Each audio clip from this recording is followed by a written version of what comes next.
말씀 통해서 여호수아, 여호와가 구원하신다라는 제목으로 은혜 나누라고 합니다. 여러분, 우리가 유튜브를 보면은 이제 가끔 설교를 3분으로 요약한 그런 영상들을 우리가 볼 수 있습니다. 그 중에 제가 얼마 전에 썸네일이 눈에 확 들어오던 게 있었는데요. 제목은 전임자가 너무 탁월했을 때였습니다. 이 설교에 어떤 예화를 하신 목사님이 계신데요. 그 목사님이 지금은 참 존경받고 또 많이 알려지신 분이시지만 과거에 처음으로 고3 교육부서 사역을 시작하셨다고 합니다. 근데 그때 이제 그 부서에 전임 목사님이 계셨는데 너무나 그분이 탁월하셨어가지고 참 애를 많이 먹었다라는 그런 재밌는 에피소드였습니다. 이 전임 목사님께서 설교를 얼마나 탁월하게 하셨는지 별명이 황금의 입이었다고 합니다. 그에 비해서 이 목사님은 자기는 말도 더듬고 언변도 좋지 않아서 그에 비하면 자기는 나는 한 아말감 입 정도밖에 안 되는 것 같다 이러시면서 참 걱정이 많았다라고 하십니다. 그래서 학생들이 매주 졸고 또 이 고3 학생들의 영혼을 어떻게든 말씀으로 먹이고 살려내야 되는데 본인이 참 능력이 없는 것 같아서 당시에 참 마음의 부담이 너무 컸다고 합니다. 사랑하는 성도 여러분, 우리도 이렇게 전임자가 너무 탁월했을 때, 또 나의 지금 맡겨진 책임이 너무나 막중하고 클 때 굉장히 부담스럽고 두렵고 움츠러듭니다.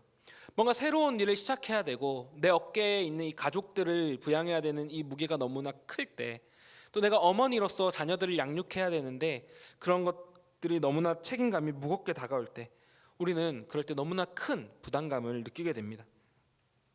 그리고 이제 우리가 볼 여호수아 역시 이것과 마찬가지지 않나 싶습니다.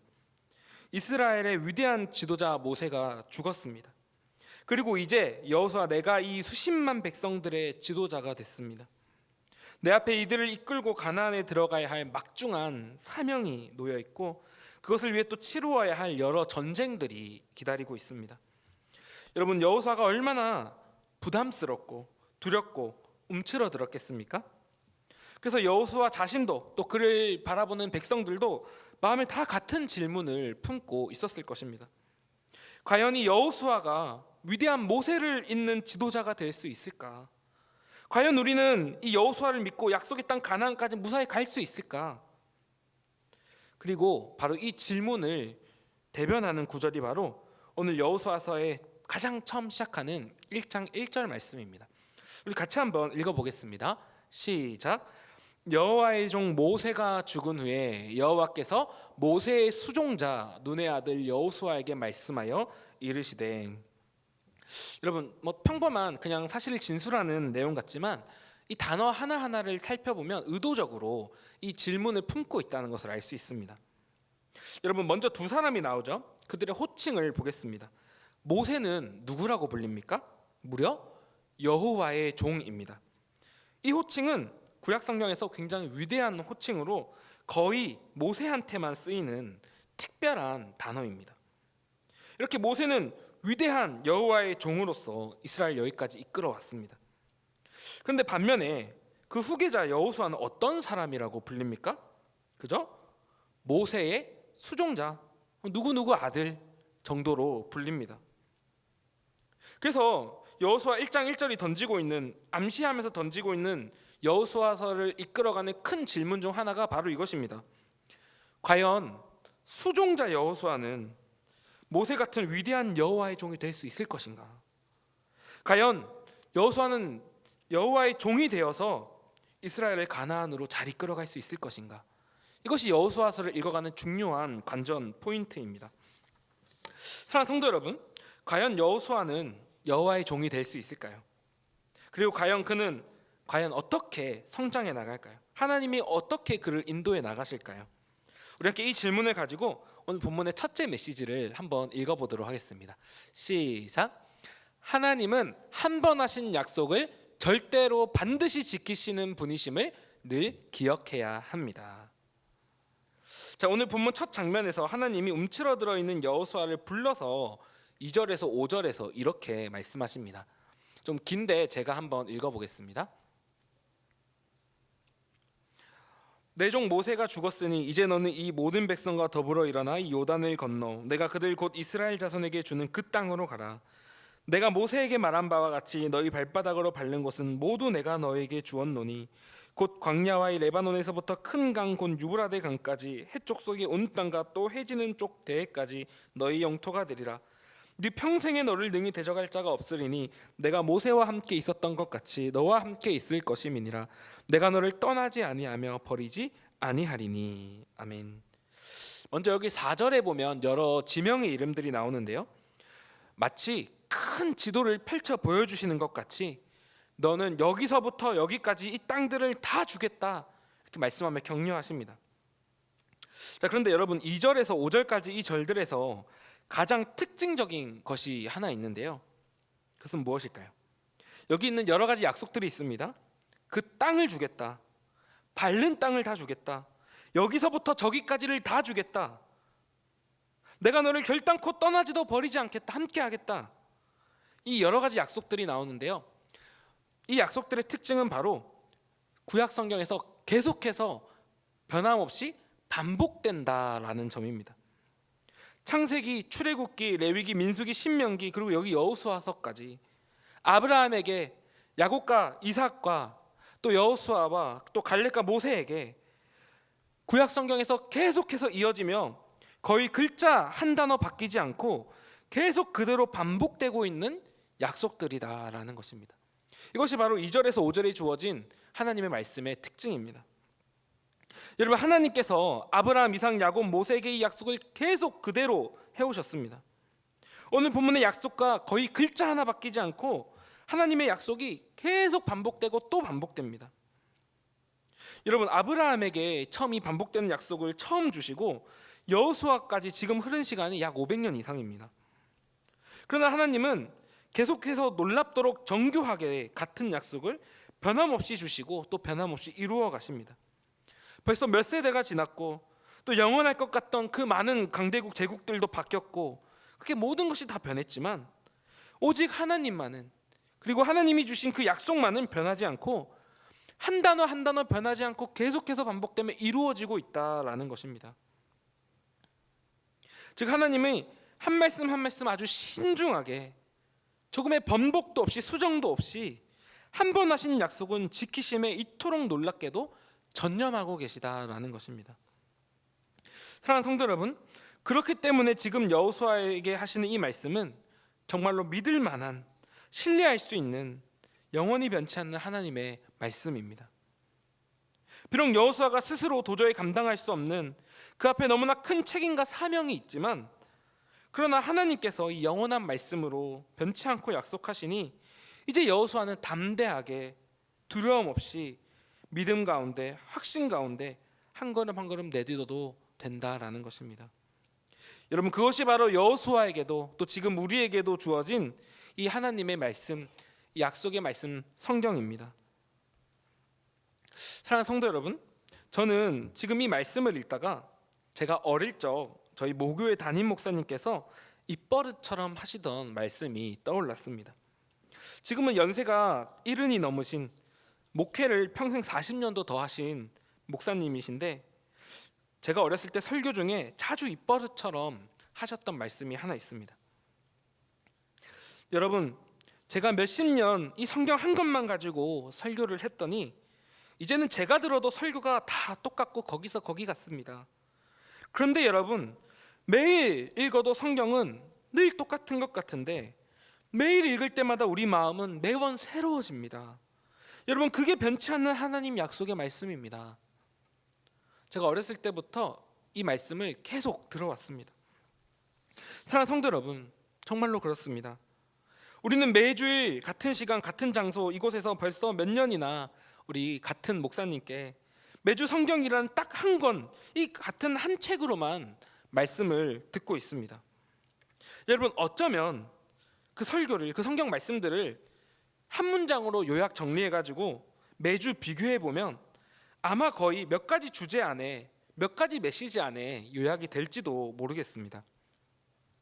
그러나 사랑하는 성도 여러분, 그렇기에 하나님 말씀이 은혜 아닙니까?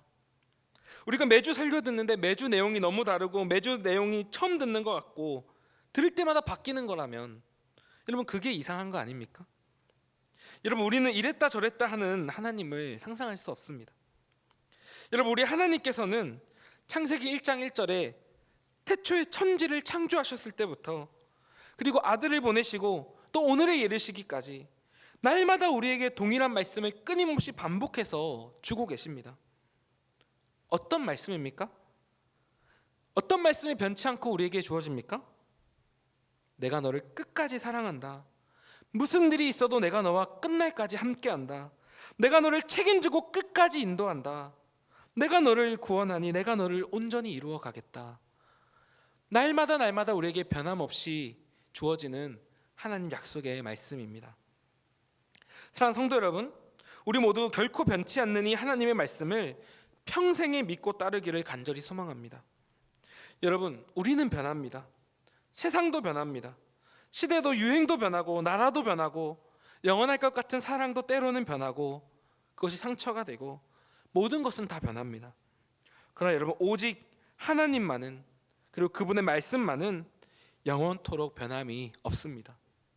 그리고 그 결단코 변하지 않는 바로 그분이 나를 이루어 가신다 오늘도 약속하십니다. 바로 그 영원하신 변치 않는 하나님께서 나를 완성해 가십니다. 그 하나님이 내 삶의 길을 인도하시고 그분이 당신의 뜻을 내 안에 이루어 가십니다. 우리 그 하나님 평생에 놓치지 말고 날마다 그분을 더 믿고 더 따르시기를, 더 의지하고 더 붙잡으시기를 간절히 소망합니다. 우리 영원히 변치 않는 그 하나님의 말씀을 날마다 매 순간 붙잡고 그 변치 않는 주님 손에 붙들려 주님에 의해서 이루어져 가시기를 간절히 축복합니다. 자, 그렇다면 다음으로 그 변치 않는 하나님을 따르는 방법은 무엇입니까? 본문의 두 번째 메시지 같이 읽어봅니다. 시작. 영원히 변하지 않는 하나님의 말씀 위에서 살아가는 것이 모든 것의 비결입니다. 자, 이어서 하나님께서는 본문에서 그렇다면 그 영원히 변치 않는 그 하나님 말씀을 따라 사는 비결을 6절에서 9절을 통해서 말씀하십니다. 근데 구조를 한번 보여주세요. 구조를 보면 6절과 9절이 거의 비슷한 내용이고 또 7절과 8절이 비슷한 내용인데 이 핵심은 7절과 8절에 있다라고 볼 수 있을 것 같습니다. 먼저 그 내용을 요약해서 보자면 6절에서 9절에서 하시고자 하는 말씀은 뭡니까? 반복되는 말씀이 있죠. 강하고 담대해라. 내가 이 땅을 주겠다. 내가 너와 함께 하겠다. 이것을 반복하며 말씀하십니다. 그리고 그렇게 하나님과 함께 갈 수 있는 그 비결을 7절과 8절에서 말씀하시는데요. 핵심은 바로 하나님의 말씀입니다. 특별히 우리가 여기서 살펴볼 단어가 담대하라라는 말씀인데요. 이 단어를 히브리 원어로 보면 사전을 찾아보면 뜻이 크게 두 가지로 나누어집니다. 이 담대하라라는 히브리 원어의 첫 번째 뜻은 용감하라라는 뜻이고요. 두 번째 다른 하나는 바로 단호하라입니다.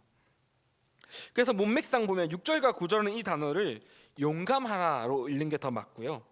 7절과 8절은 단호하라로 읽어야 좀 더 뜻이 맞습니다. 그러면 제가 이 단어를 단호하라로 바꿔서 7절 말씀을 다시 한번 보겠습니다. 오직 강하고 극히 단호하여 율법을 다 지켜 행하라입니다. 그리고 특별히 7절에 적혀 있는 이 우로나 자로나 치우치지 말라라는 말을 원어로 보면 그 뜻은 그 율법에서 벗어나지 말아라. 그 길 위에서 벗어나지 않도록 조심히 신중을 다해 한 걸음 한 걸음 걸어가라 라는 뜻입니다. 그렇다면 여러분 이렇게 말씀을 지키기에 단호하려면 그 율법의 길 위에서 자로나 우로나 벗어나지 않고 딱 그 길 위에서 걸어가려면 어떻게 해야 합니까? 이어지는 8절이 그 중요한 비결을 말씀합니다. 8절 우리 한번 같이 읽어봅니다. 시작. 이 율법책을 네 입에서 떠나지 말게 하며 주야로 그것을 묵상하여 그 안에 기록된 대로 다 지켜 행하라. 그리하면 네 길이 평탄하게 될 것이며 네가 형통하리라. 아멘. 여러분 여기 적혀 있는 이 형통, 이 평탄이라는 말은 뭐 부자가 되다 이런 뜻이 아니라 하나님의 뜻을 이루다, 하나님이 원하신 대로 거룩하게 살아가다 이런 의미가 있습니다. 그리고 또 율법책이 입에서 떠나지 않도록 밤낮으로 묵상하라.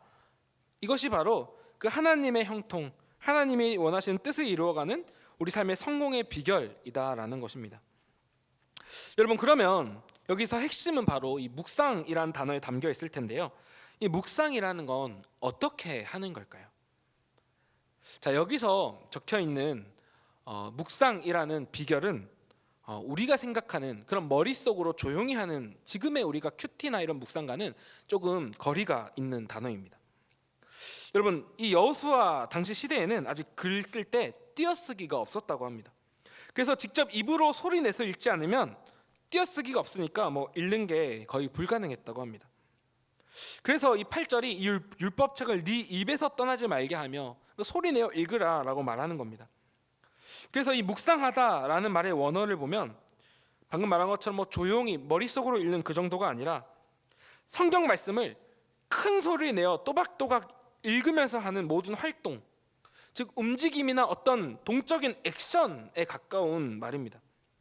즉 혼자서 있을 때는 그 말씀을 큰 소리로 읽는 액션이고요, 또 여러 명이 함께 말씀을 크게 읽으면서 그 말씀을 놓고 함께 토론하고 나눔하는 그런 액션, 또 그 말씀을 일상생활 중에 늘 입으로 읊조리며 기억하고 마음에 새기며 무엇보다 순종하고 실천하려는 그 액션, 즉 여기서 말하는 말씀을 묵상해라 라고 번역된 이 말은 그냥 조용히 앉아서 머릿속으로 읽고 거기서 끝내라가 아니라 그 말씀을 큰 소리 내어 읽고 마음에 새기고 실천하고 사람들과 나누고 그 말씀을 삶의 액션으로 실천해라.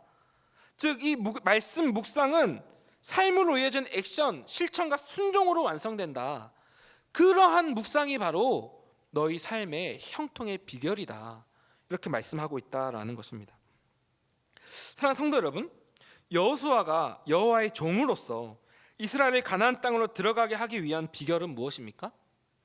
어떤 군사적인 좋은 무기, 훌륭한 작전이 아닙니다. 오히려 이스라엘의 이 성공 비결은 여호수아의 말씀 읽기의 삶에 달려 있습니다. 그의 작은 입술에, 그의 하루하루 일상의 삶에, 그의 말씀 읽고 기도하며 말씀을 위해 씨름하는 그 골방에 이 비결이 담겨 있는 것입니다. 오직 지도자 여호수아가 날마다 하나님 말씀을 늘 소리내어 읽고 묵상하고 마음에 새기고 매 순간 결정할 때마다 그 말씀 위에 씨름하며 말씀의 길 위에서 한 걸음도 벗어나지 않으려고 조심조심 한 걸음 내딛느냐, 세상과 타협하지 않고 말씀을 순종하기 위해서 단호하게 그 말씀의 길 위에 벗어나지 않느냐, 이것이 바로 그 형통의 이스라엘이 성공의 비결이라는 것입니다. 사랑하는 성도 여러분, 우리의 삶에 있어서도 모든 성공의 비결은 바로 이것입니다. 여러분, 지금 말씀하는 이 비결이 성경 연구를 많이 해라 이 정도가 아닙니다. 성경 공부를 많이 하고 성경을 많이 읽어서 성경 지식을 머릿속에 가득 채워라. 모세가 몇 살까지 살았고 이 가나안으로 들어가는 루트가 여기서 어떻게 가고 그런 걸 외워라 이 정도가 아닙니다. 여러분, 여기서 말한 이 묵상, 말씀을 읽는 삶이라는 것은 오히려 액션, 삶의 실천, 씨름, 세상과의 단호한 거절, 그리고 하나님의 말씀을 순종하기 위한 그 노력, 바로 여기에 담겨 있습니다. 말씀을 향한 실천과 도전과 씨름, 순종, 말씀 위에 걷는 삶, 이것이 바로 우리 삶의 비결이라는 것입니다. 여러분, 유진 피터슨이라는 작가가 쓴 이 책을 먹으라라는 책에 이런 내용이 적혀 있습니다. 제가 읽어드리겠습니다. 존 칼빈은 하나님에 대한 모든 지식은 순종을 통해 나온다라고 말했다. 우리가 참여자로서 성경 안에 들어가지 않으면 성경에서 일어나는 일들을 이해하지 못한다. 성경은 앉아서 구경하는 것만으로는 이해할 수 없는 책이다. 그러면서 자신이 만났던 한 사람의 이야기를 우리에게 소개합니다. 읽어드리겠습니다.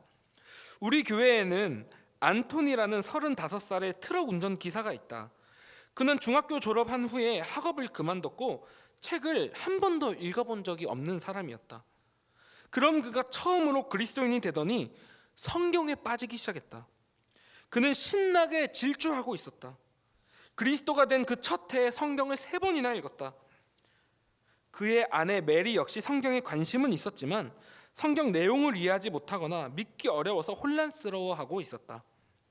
메리는 성경에 대해 안토니에게 많은 질문을 했고 때로 안토니가 대답하기 어려울 때 나를 집으로 초대해서 도움을 청하곤 했다. 어느 날 저녁 질문의 주제는 예수님의 비유였다. 나는 비유를 어떻게 읽어야 하고 어떻게 이해해야 하는지 그 해석 방법에 관해 설명해 주려고 애썼다. 그러나 나의 설명이 별 성과가 없자 안토니가 끼어들며 말했다. 메리, 그대로 살아야 돼. 그래야 이해할 수 있어. 성경 밖에서는 도무지 이해할 수 없고 그 안에 들어가야 돼.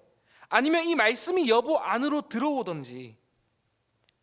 존 칼빈의 글이라곤 단 한 줄도 읽어본 적 없는 안토니의 말이었다. 사랑하는 성도 여러분, 이것이 바로 오늘 성경이 말씀하는 여호수아의 그리고 우리의 유일한 삶의 형통의 비결인 줄 믿습니다. 우리가 하나님의 뜻을 형통하게 이루며 살 수 있는 모든 것에 대한 유일한 열쇠가 바로 여기에 담겨 있습니다. 여러분, 먼저는 우리의 그 성경 읽기가 단순한 성경 지식 공부로 끝나지 않기를 원합니다. 또 내가 얼만큼 읽었다, 그것으로 끝나지 않기를 원합니다. 우리가 단 한 줄을 읽더라도 그 한 줄을 삶으로 순종한다면 그 한 줄 말씀이 내 안에 들어와 내 하루의 삶의 길이 되어 그 길 위에 조심조심 자로나 우로나 치우쳐 벗어나지 않도록 단호하게 씨름하며 그 말씀 한 줄로 한 걸음씩 그 하루를 걸어가게 된다면 우리의 삶은 정말로 성공한 삶, 가장 형통한 삶이 될 줄로 믿습니다. 여러분, 또 우리가 이것을 위해서 한 가지 실천할 수 있기를 원합니다. 매일 아침을 하나님 말씀으로 시작할 수 있기를 원합니다. 매일 아침 조용한 곳에 앉아서 정해진 만큼 성경을 읽을 수 있으면 좋겠습니다. 우리가 한 문장을 정해서 밑줄을 그어도 좋고 또 가능하다면 오늘 말씀처럼 그 문장을 여러 번 읊조리며 읽으며 마음에 새기는 것도 참 좋을 것 같습니다. 그리고 그 성경이 주는 메시지를 한 문장으로 나에게 적용해서 정리해 볼 수 있으면 좋겠습니다. 그리고 그렇게 시작한 그날 하루는 그 한 문장 말씀에 순종하기 위해서 씨름하며 살아볼 수 있는 저희가 되기를 원합니다. 반드시 주님이 원하시는 그 성공에 가까운 하루가 시작될 줄로 믿습니다. 그렇게 하나님 말씀이라는 가장 확실한 형통한 길 위에 서서 우리가 한 걸음씩 그 말씀 위에 내딛으며 진정한 하나님의 형통을 이루어가는 우리 모두 되시기를 간절히 축복합니다. 자, 그리고 마지막으로 하나님의 뜻을 이루는 삶의 비결이 무엇인지 우리 3번째 본문의 메시지 한번 읽어보겠습니다. 시작. 무슨 일에도 우리는 가장 먼저 가장 중요하게 하나님을 찾아야 합니다. 자, 본문의 마지막 장면인 12에서 18절 말씀을 보면 여호수아와 백성들의 대화가 나옵니다. 여호수아는 먼저 르우벳, 간, 므낫세 반 지파를 곧 있을 전투의 선봉대로 임명하며 그들에게 다른 지파들을 다 도와준 후에 다시 지금 이 자리로 돌아와서 이 땅을 가지라고 말합니다. 왜냐하면 그렇게 하기로 전에 모세와 이들이 약속했었기 때문입니다. 그러자 이 백성들이 아주 열정적이고 따뜻하게 대답을 해줍니다. 16절에서 18절 말씀 내용을 보면 이렇습니다. 여호수아, 우리가 그 명령대로 다 행하겠습니다. 우리가 모든 일에 모세에게 했듯이 당신에게도 순종하겠습니다. 여호수아, 그러니 당신은 오직 강하고 담대하십시오. 큰 응원과 지지를 아낌없이 보내는 훈훈한 장면이 나옵니다. 그리고 특별히 이런 훈훈한 응원도 같이 보냅니다.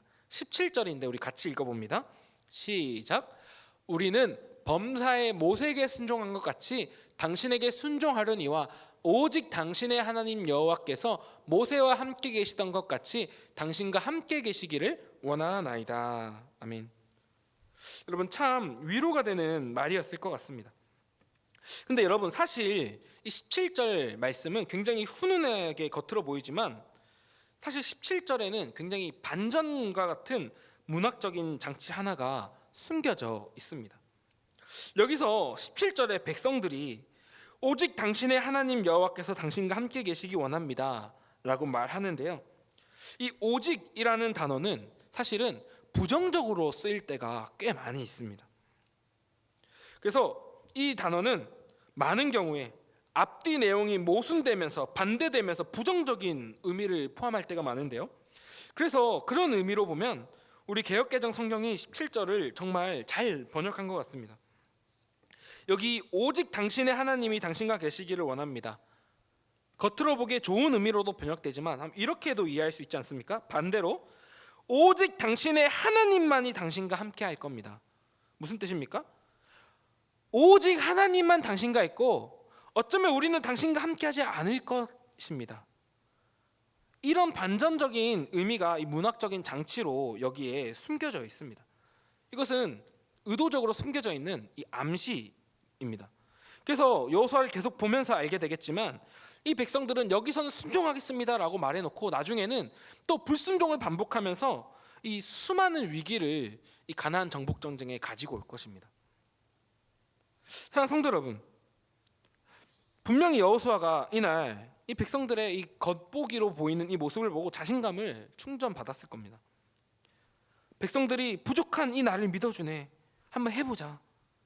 그런데 17절 말씀은 우리에게 이 숨은 뜻으로서 너무나 중요한 메시지를 주고 있는 것입니다.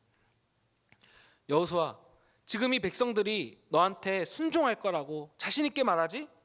그런데 사람은 변한다.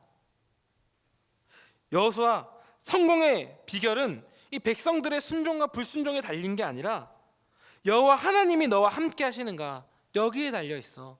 사람이 아니라 여호와 하나님이 그 성공의 비결이야. 하나님이 너랑 함께 하셔야 돼. 이것이 오늘 본문의 마지막을 닫으면서 우리에게 던져주고 있는 중요한 메시지라는 것입니다. 사랑하는 성도 여러분, 우리의 삶도 마찬가지입니다. 우리가 때로 겉으로 보기에는 내 주변에 얼마나 날 도와줄 사람이 많이 있는지, 또 내 수중에 내가 위험할 때 꺼낼 수 있는 카드가 몇 장이나 있는지, 그게 우리 삶의 중요한 비결처럼 보입니다. 그러나 오늘 말씀 그렇게 말씀하지 않습니다. 그것이 아니라 하나님이 너와 함께 하시는 것이 그 비결이다. 하나님을 붙잡아야 한다. 우리에게 말씀하고 있습니다. 그런데 사랑하는 성도 여러분, 우리가 이것을 많이 들어봤지만 사실 이것을 실천하기가 참 많이 어려울 때가 있는 것 같습니다. 얼마 전에 이런 일이 있었습니다. 저랑 친한 분의 아기가 한번 꽤 아파가지고 저랑 걱정스러운 그런 얘기를 했습니다. 그래서 저도 참 마음이 아프고 걱정이 돼서 제가 고민을 하다가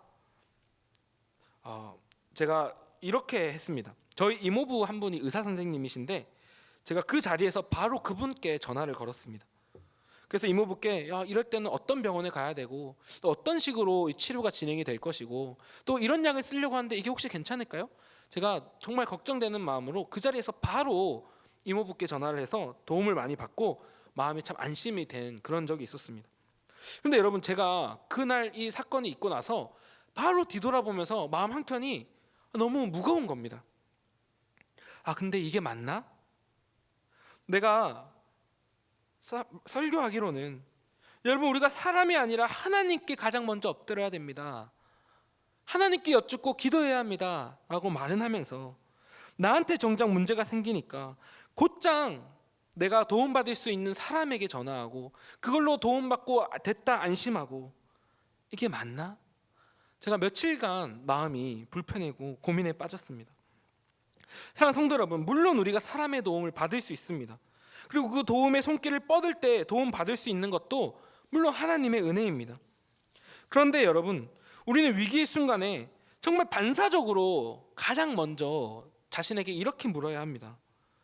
내가 가장 먼저 하나님께 바짝 엎드렸는가? 가장 먼저 하나님께 도움의 손길을 구했는가? 내가 가장 먼저 이 위기 속에 담긴 하나님의 뜻이 무엇인지 여쭈었나? 정말로 사람보다 하나님을 찾고 사람보다 하나님을 의지하는가?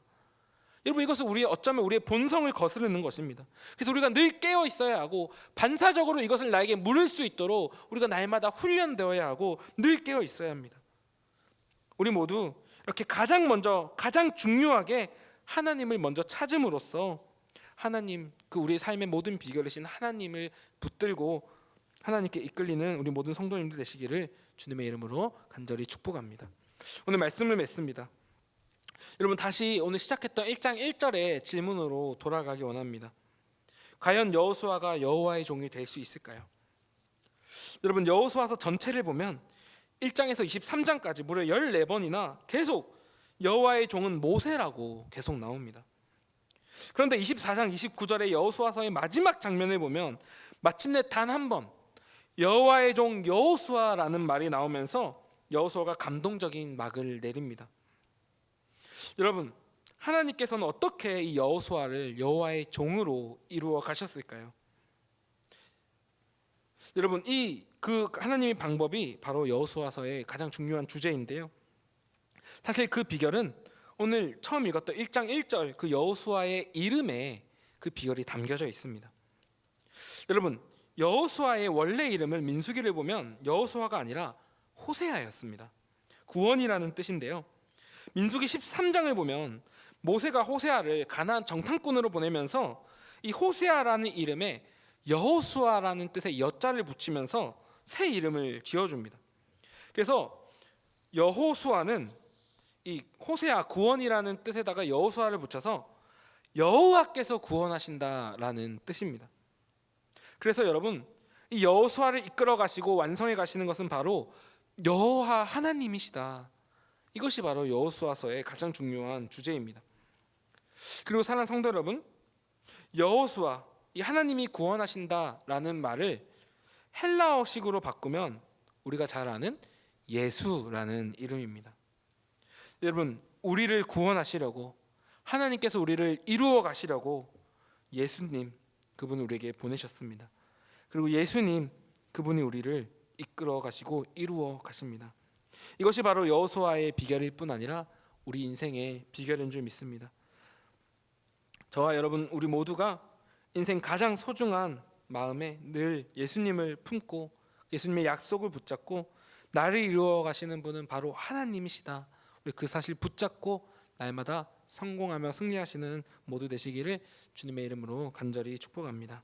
아멘. 우리 기도하겠습니다.